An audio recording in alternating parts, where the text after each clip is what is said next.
Time for fatherhood, fatigue, toddlers, teething, and mum's the word and daddy issues. Yeah. It's Breaking Dad.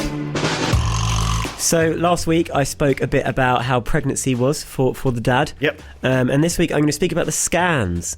The scans are very... they're quite a... what's the word am I looking for? A scary part. Scary is not the right word, but they... you come up to them with a bit of intrepidation. Yep. Because the first time you have a scan is around... Well, you go to the doctor first of all, and first they'll say, okay, we'll book you in for a scan. And the first scan normally happens at 12 weeks. And if you're only 5 weeks pregnant, that's a long time to go, right? Yes. And normally you think, okay, well, it's not really that long. It's 7 weeks, 7, 8, 9, 10.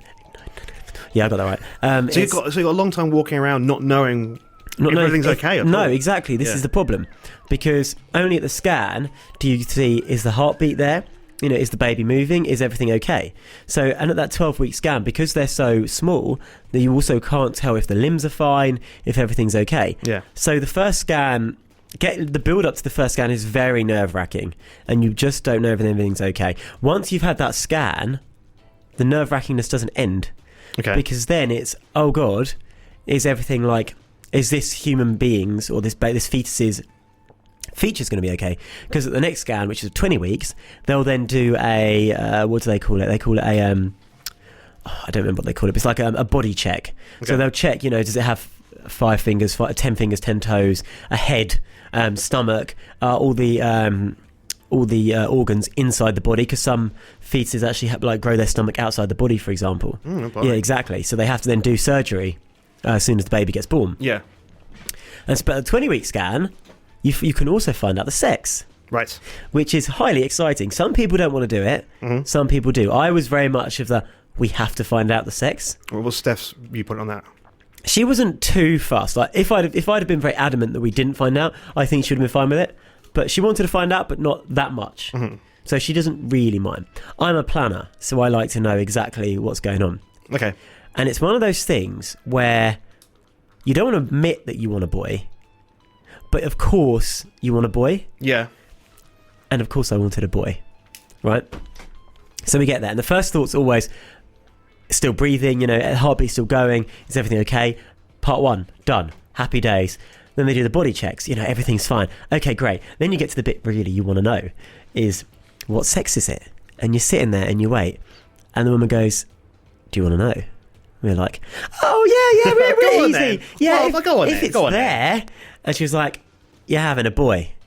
And now, you're not supposed to, but I did this. Yes!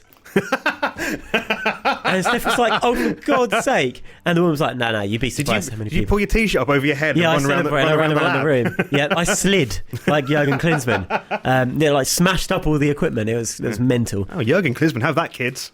Yeah, exactly. Yeah. But yeah, and it was sort of like one of those moments where you very rarely get it where you get a raw bit of emotion, where actually you're just genuinely excited, excited, happy, sad about something. You actually let out a noise or a reaction. The only times you get that is obviously you don't watch football, but a football you get when you get a goal or a great tackle, you get up off your seat and then you're halfway and you think, how did I get here? Your body takes over. Yeah. And that was one of those moments. And I'll always remember that because it was hilarious and also awesome. Funnily enough, so we, the next kid we will have another child eventually. Mm-hmm. And a lot of people, once they have one, you think, okay, they want the other. Yeah. So, I would love a girl next. But some people very much, well, we've got this one now. I know how to deal with this sex. I only want this sex. I see, yeah. So, yeah, okay. I know so we've got a friend who's pregnant at the moment, due in September. Very exciting for their second baby. Their first is a lovely boy.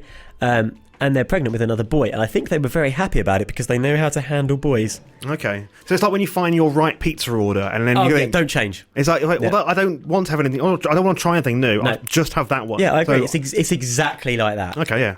Babies, pizzas, it's the same. It's like if Matt Blank, our former chairman here, former volunteer. Your former cohort. Exactly. If he ever had a boy, I think he'd panic.